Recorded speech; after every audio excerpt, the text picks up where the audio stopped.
esta mañana, pues es un privilegio estar en la casa de Dios para alabar su santo nombre, para decirle en alabanzas cuánto le amamos, que no hay amor más grande que el amor de Dios. Amén. Pues vamos a leer, voy a leerles el capítulo 1 de Hebreos. Hebreos capítulo 1. Vamos a ver, proseguir cosas hermosas que el hermano Branham habla en este mensaje. Dice así, Hebreos capítulo 1, todo el capítulo.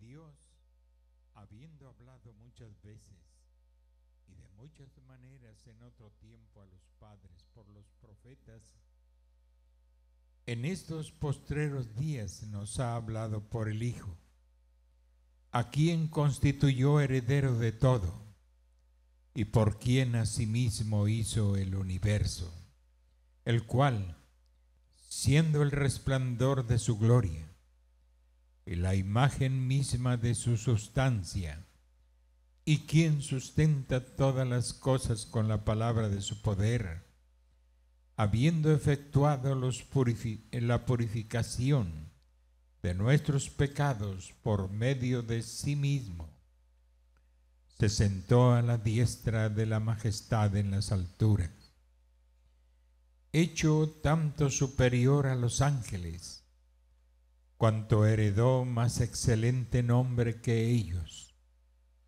Porque ¿a cuál de los ángeles dijo Dios jamás: mi hijo eres tú, yo te he engendrado hoy? Y otra vez, yo seré a él padre, y él me será a mí hijo. Y otra vez, cuando introduce al primogénito en el mundo, dice: adórenle todos los ángeles de Dios. Ciertamente de los ángeles dice que hace a sus ángeles espíritus y a sus ministros llama de fuego. Mas del Hijo dice: tu trono, oh Dios, por el siglo del siglo. Cetro de equidad es el cetro de tu reino. Has amado la justicia y aborrecido la maldad, por lo cual te ungió Dios, el Dios tuyo, con óleo de alegría más que a tus compañeros. Y tú, oh Señor, en el principio fundaste la tierra, y los cielos son obra de tus manos. Ellos perecerán, mas tú permaneces, y todos ellos envejecerán como una vestidura, y como un vestido los envolverás, y serán mudados, pero tú eres el mismo, y tus años no acabarán. Pues ¿a cuál de los ángeles dijo Dios jamás: siéntate a mi diestra, hasta que ponga a tus enemigos por estrado de tus pies? ¿No son todos espíritus ministradores, enviados para servicio a favor de los que serán herederos de la salvación? Padre, en esta hora estamos en tu presencia, Dios, para darte gracias por este gran privilegio que ahora nos haces disfrutar, estar en tu presencia, Dios, alabando tu nombre, sentados en lugares celestiales, como príncipes del Rey eterno. Es un gran privilegio, Señor, que no estamos dispuestos a cambiar por nada. Te lo agradecemos. Tu gracia lo ha hecho, Señor. Permítenos vivir agradecidos contigo, porque ciertamente nos has dado más de lo que te hemos pedido. Permítenos doblar no solamente nuestras rodillas a ti, sino nuestro corazón, y rendirnos de todo corazón a tu presencia, Dios. Auxílianos en la meditación de tu palabra. El hombre no entenderá nada si tú no nos auxilias con revelación. Enriquécenos con revelación en esta mañana y abre los entendimientos que están entorpecidos, influenciados por el mundo, asfixiados por los espinos y los abrojos de tantas cosas de esta tierra, de tantos cuidados de las cosas terrenales. La semilla parece ahogarse, pero Señor, tú eres poderoso.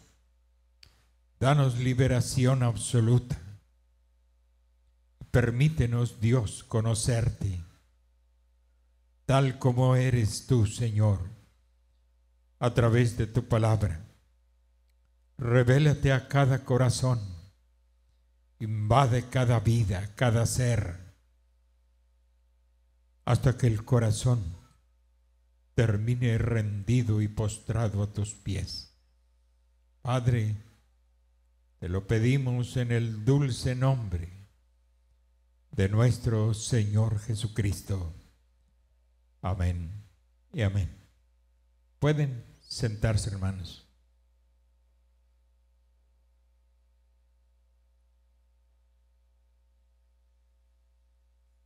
Ya hemos hablado algunas cosas sobre lo que el profeta dice y no las voy a repetir para poder aprovechar el tiempo y avanzar. Lo único que puedo decirles sobre lo que hemos hablado es que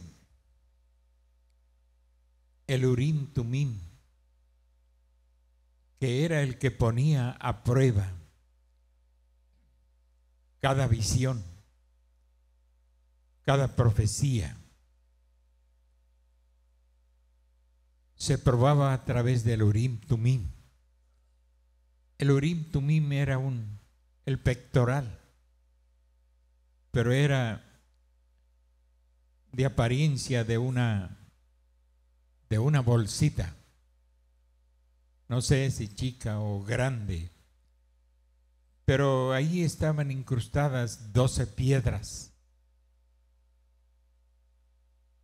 de diferentes colores según los diamantes existentes. Y cuando el sueño, la visión, revelación, profecía era de Dios y la persona lo hablaba delante del pectoral, entonces, si era de Dios, las piedras se encendían. Amén. Las piedras, las 12 piedras, eran 4 hileras en el pectoral. En esas 4 hileras estaban las 12 piedras que representaban las 12 tribus de Israel. Y Aarón, el sumo sacerdote, era el único que se podía poner el pectoral, declarando que Aarón era el sumo sacerdote de todas las tribus. Amén. indudablemente un tipo de Cristo, que Él es el sumo sacerdote de todos los hijos de Dios, sean chinos o sean europeos, orientales, africanos, indonesios, americanos. Americanos me refiero al continente americano. Cristo es nuestro gran sumo sacerdote. Amén. Y Aarón era un tipo de Cristo. Él tenía el Urim Tumim. Si era verdad lo que soñaban, ¿no?, o lo que traían visión o revelación, pues las piedras del pectoral se encendían de una forma sobrenatural, declarando Dios que Dios había hablado a través de ese sueño, de esa visión, revelación o profecía. Si no se encendían, pues Dios no había hablado. Ahora dice el hermano Branham, nuestro Urim Tumim es la palabra de Dios. Pruebe sus hechos, aún los cotidianos, para saber si son de acuerdo a la palabra. Si son de acuerdo a la palabra, usted lo encontrará allí en la palabra. Si no son de acuerdo, también los encontrará, pero no en una forma positiva, sino en una forma negativa. Nuestros hechos y nuestras palabras tienen que ser probadas por la palabra de Dios. Incluso nuestras visiones o revelaciones o sueños o profecías, todo tiene que ser probado por la palabra. No importa qué hombre tan importante sea la persona con visión o revelación, debe ser probado por la palabra. Amén. Entonces, nuestro Urim Tumim es la palabra de Dios ahora. Amén. Entonces usted puede checar sus acciones y sus palabras para ver si reciben la aprobación. Aún las oraciones. Dijo, y la Escritura dice que hay oraciones que Dios no atiende porque no están de acuerdo a su palabra. Y Santiago dijo que debe ser de acuerdo a su palabra. Si no, ¿cómo? Amén. Dios no tiene otra Biblia. Esta es la única Biblia para probar a cada persona. Amén. Cada persona, sea ignorante, sea estudiado, sea un indígena, sea uno de la clase media, de la clase alta o de la clase super alta. No importa. El hombre que viene a Cristo debe ser probado. Y todas sus visiones y profecías deben ser probadas. Por eso el profeta dijo una vez, la palabra de Dios es mejor que visiones y profecías. La palabra de Dios indudablemente es mejor. No importa que la visión sea maravillosa, sea hermosa. La palabra siempre será mejor. ¿Por qué? Porque la palabra escrita, pues es Dios en letra. Amén. Se hace espíritu cuando la hablamos. Porque ahorita usted no está leyendo, usted está oyendo. entonces la palabra se convierte en espíritu. Por eso Jesús dijo: las palabras que yo os he hablado son espíritu y son vida. Entonces, la carta a los Hebreos, ya dijimos, la escribió Pablo. Pero mucho antes, Pablo tuvo que retirarse un tiempo después de haber recibido aquella gran visión de aquella gran luz, y su sorpresa cuando esa luz le dijo: yo soy Jesús a quien tú persigues. Él se fue al desierto para escudriñar la palabra de Dios, para poner a prueba su experiencia. Nuestras experiencias no son fundamento para las doctrinas de Dios. Su experiencia es una experiencia. Pero Dios trata en muchas maneras con los hombres, con las personas. Unos reciben el Espíritu Santo hablando lenguas. Otros, cuando lo reciben, son tirados hasta en el polvo de la tierra y tragan el polvo de la tierra. Otros, cuando están orando en tranquilidad. Otros, dijo el mensajero, cuando la mujer está bañando a sus hijos, está cumpliendo con su deber de esposa, allí puede bajar el Espíritu Santo. Amén. Entonces, son diversas las experiencias, pero es más valiosa la palabra de Dios, mucho más valiosa. Es el fundamento de la vida cristiana. Amén. Es el fundamento, no lo que usted hace, aunque sea muy hermoso. Búsquelo en la palabra a ver si se encuentra.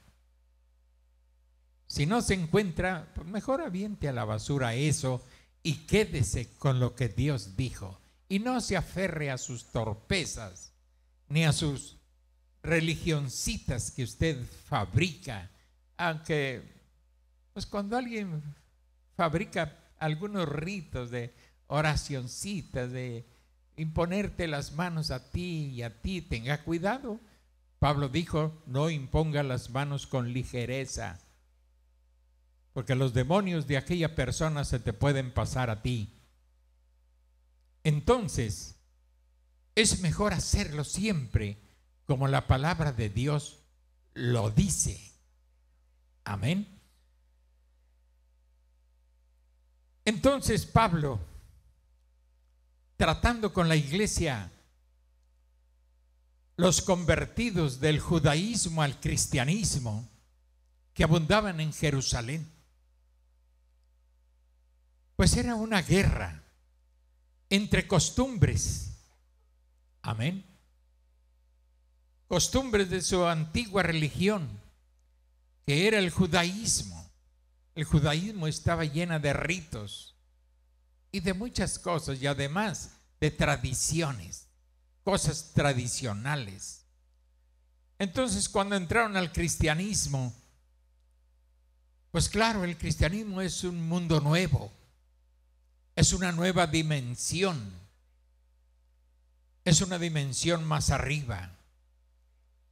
El Antiguo Testamento es una sombra abajo, pero el Evangelio es Cristo proyectando esa sombra. Es Cristo viniendo y bajando hasta que se une con la sombra. Entonces Pablo trataba de explicarles a los judíos convertidos cómo había cesado los sacrificios y todas las cosas del Antiguo Testamento que eran sombra. No todo en general, sino las que eran sombra del Mesías. Amén. Porque la ley en su en su contenido como mandamiento, pues sigue vigente. No matarás, no adulterarás, no tendrás dioses ajenos delante de mí. Todos esos mandamientos están escritos también en el Nuevo Testamento, excepto el de los sacrificios. ¿Por qué? Porque Cristo es nuestro sacrificio. No encontramos sumos sacerdotes en el Nuevo Testamento, excepto los hombres que ministraban como apóstoles y profetas y pastores y evangelistas y maestros del Nuevo Testamento. Ellos tomaron el lugar, amén, para ministrar este cordero espiritual, esta palabra, ministrarla al pueblo.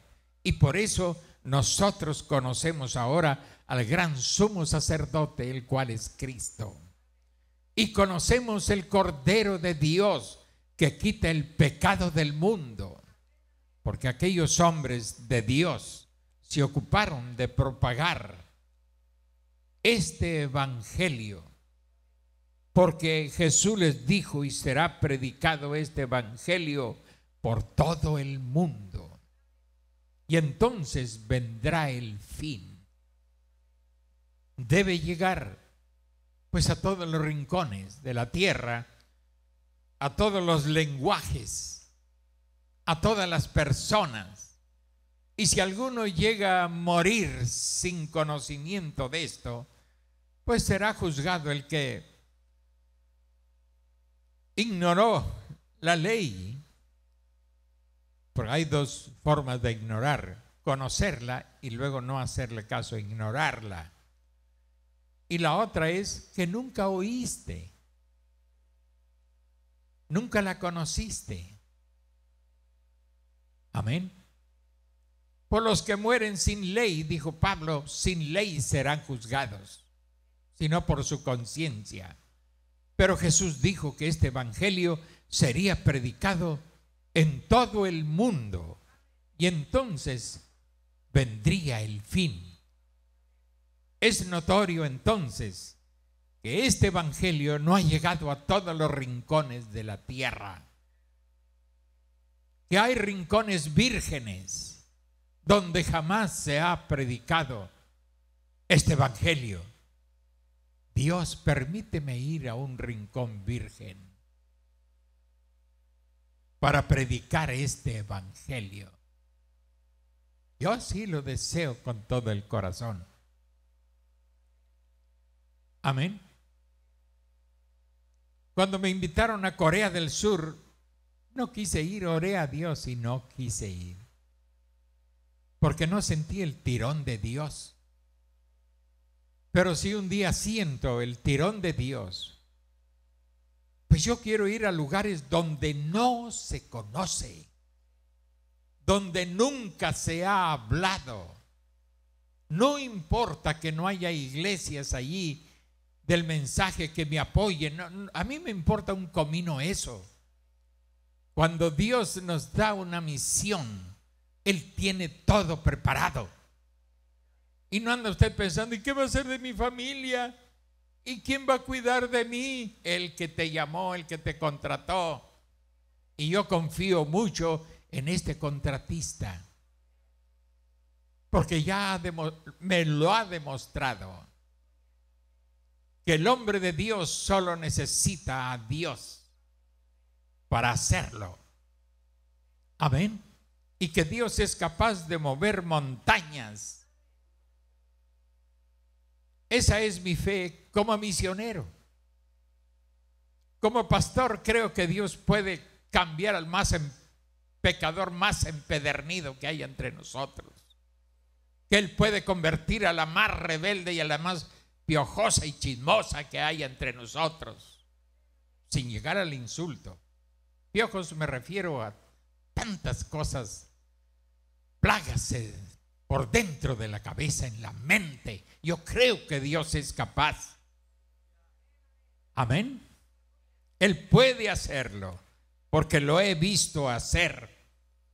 Y el más presumido y el más se cree muy salsa, no sirve para nada, cuando Dios lo agarra para enseñarle. Ahí se llega a sentir el hombre más ignorante y más tonto de la tierra, cuando Dios se revela al corazón de esas personas petulantes. Y por el Espíritu Santo y su bautismo es capaz de hacerlo, revolcarlo en el polvo y hacer tragar el polvo, porque también lo he visto hacerlo. Él es soberano. Amén. Él es todopoderoso. Y el hombre de Dios necesita echarse en los brazos de Dios y no mirar a los hombres. No mirar a ver qué hacen por él. No, usted no sirve para nada todavía. Quédese donde está. Amén. Bueno, estoy hablando de mi experiencia como misionero. Y ya ven lo que dice el profeta, lo que es características de cada ministerio. Creo que en Pepitas de Oro ahí menciona cómo es, en pocas palabras dice cómo es cada hombre con un ministerio. Y ninguno es una persona apagada. No, ninguno es un monje. No, Señor, eso no está escrito para nosotros. Santidad sí, monje no. Amén. Entonces,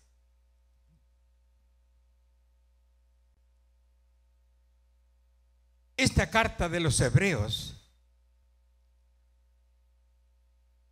que ya vimos también la autoridad de un profeta para decir, fue Pablo que escribió la epístola de los Hebreos. No fue Apolos, ese gran judío y maestro a la vez, que fue criado natural de Alejandría, dice la palabra de Dios, pero de padres judíos. No fue Apolos. Luego, años más tarde, un rey que simpatizaba, que estudiaba, dijo que era un tal Bernabá. No, tampoco, no. Un profeta viene y dice fue Pablo. Él estaba preso. Él no se firma, porque muchos judíos de Jerusalén no tenían mucha confianza en él, porque había sido un perseguidor de la iglesia. Y claro, los creyentes carnales pues siempre serán más que a los creyentes espirituales. Amén. Entonces, por eso él no se firmó como en todas las epístolas. Pero hay puntos claves en la epístola que declaran que fue Pablo el que la escribió. Simplemente cuando él escribe casi al final y dice, los de Italia os saludan. Él estaba en la cárcel en Roma. Y Roma es una parte, una región de Italia. Pero aparte de todo eso, claro, pues la autoridad es la revelación de Dios. Entonces, esta es su carta clave. Aunque Romanos también explica cosas muy hermosas. Si ustedes han leído todo el libro de Romanos 2, 3, 4, 5, 6, 10 veces, cada vez que la lean será maravillosa para ustedes. Si es que la leen. Creo que ahora ya no leen ni los salmos. Los muchachos enamorados pues nada más leen el libro de los cantares, que desde luego habla del amorío de Cristo y su iglesia. En realidad era Salomón y aquella tsunamita de la que él se había enamorado. Y dicen que era la esposa de David, su padre, aquella que David nunca conoció. que se la llevaron solo para que durmiera con él y le diera calor. Tenía 70 años David y ya estaba viejo. Murió a los 70 años. Oiga, pues es un milagro que yo vaya a cumplir 73. Y otros que tienen 85, creo que ya se pasaron. Pero bueno, pues Dios nos tiene aquí todavía. No es culpa de nosotros, Él nos tiene todavía. Entonces, ese libro escrito por Salomón es maravilloso. Amén. Entonces, esta epístola, esta es su carta clave. Para Pablo esa era una carta clave, una epístola clave. No era una simple carta, sino algo escrito sumamente en orden para que cualquier judío que la leyera lo entendiera. Amén. Romanos y Efesios y las demás pues tienen su lugar, pero esta es la carta clave para los que Pablo envió para los judíos convertidos al cristianismo. Sabemos que en todas las rutas que Pablo establecía para predicar el evangelio, en todas ellas había colonias de judíos. Y eran los que le daban más guerra. En la iglesia gentil, por la que le dio un poco más de guerra fue la iglesia de Corinto. Y era una iglesia que manifestaba muchos dones, pero todos querían hablar lenguas, todos querían profetizar, todos querían demostrar lo que tenían. Pero Pablo dijo, no, nada más 2 o a lo más 3. Pero hoy usted ve que todos quieren profetizar. Pablo dijo que a lo más 3 personas. Y que los demás juzgaran. Hay que juzgar esas profecías.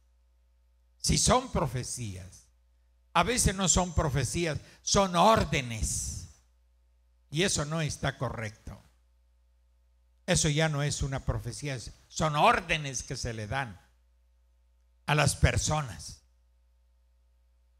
Pero bueno, así era el Pentecostés que conocimos, con algunas excepciones.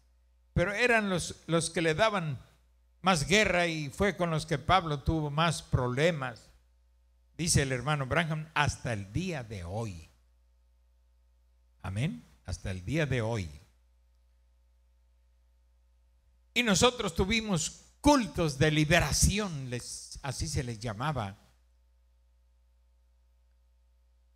Oramos por todos los que tenían dones. Y unos no eran dones correctos. Le preguntamos a los demonios cuál era su nombre. Para mi sorpresa, una persona muy estimada, pero que profetizaba, se me echó encima y dijo que era anticristo. Y la persona en su sano juicio no iba a decir esas cosas, ni me iba a atacar, pero se le querían echar encima esas personas. Claro, no era la persona, sino ese espíritu que se sentía descubierto. Amén. Y empezaban a confesar sus nombres. Había espíritus ladrones entre los que tenían dones. Había espíritus de mentira, espíritus de adivinación, espíritus anticristo. Dije, mira nada más de lo que está invadido. Las personas que tienen dones en la iglesia, cómo han sido engañadas por el demonio. Y los conjurábamos en el nombre de Jesucristo a salir de estas personas. Algunas daban el costalazo cuando el demonio salía. Otras aullaban cuando el demonio salía. Porque la persona debe reconocer que tiene ese espíritu y que quiere ser libre. Si no lo reconoce, el demonio se queda allí. Me da cuidado cuando usted le dice algo correcto, verdadero a una persona y él saca evasiva. No, hermano, es que yo así es. El demonio se queda allí. No sale hasta que usted reconozca que lo tiene y que quiere ser libre de eso. Amén. Hermano, pues son cosas que vienen de la escuela de allá de Pentecostés. Cómo manejar y cómo tratar los dones y los espíritus de error que se meten entre los que profetizan y hablan lenguas o interpretan lenguas, que eran los más comunes. Bueno, pues Dios, dijo Pablo, en otro tiempo. Noten, Dios en otros tiempos, muy atrás.